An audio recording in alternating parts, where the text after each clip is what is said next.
అబ్బబ్బబ్బబ్బా కూరగాయలకి ఏం రేట్లు పెంచేశారు ఇలా ధనంజయ్య. బామ్మ నా జేబులో 1000 రూపాయలు తీసావా? తీసాను రా కూరగాయలు కొందామని. సరే మిగతా పెట్టివు. ఇంకా ఏం డబ్బులు రా కూరగాయలు కొన్నాక అన్ని అయిపోయినాయి. ఈ కాశీలు కూరగాయలు 1000 రూపాయల? అవునరా. నేను నమ్మను. లెక్క చెప్పు. కూర్చో. కూర్చో చెప్పు. లెక్క చెప్పవే. వంకాయలు కేజీ 25 కేజీలు తీసుకున్నా. 100. బెండకాయలు కూడా కేజీ 25 కేజీలు తీసుకున్నా. మరో 100. కాకరకాయలు దోసకాయలు ఇంకొక 100. 300. ఇక పోతే బీరకాయ 70 రూపాయలు. ఏంటి బీరకాయలు కేజీ 70 రూపాయల? కేజీ కాదురా సన్నాసి. ఒక్క బీరకాయ 70 రూపాయలు. అయ్యో 10 తీసుకున్నాను. ఒక్క బీరకాయ 70 రూపాయల అంటే ఒక్కొక్క బీరకాయ సొరకాయ సైజులో డబుల్ ఉంటుందా?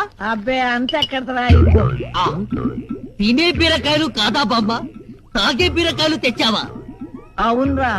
మొదట్లో 2 తాగితే శక్తిగా ఉండి నిద్ర వచ్చేది. ఇప్పుడు 5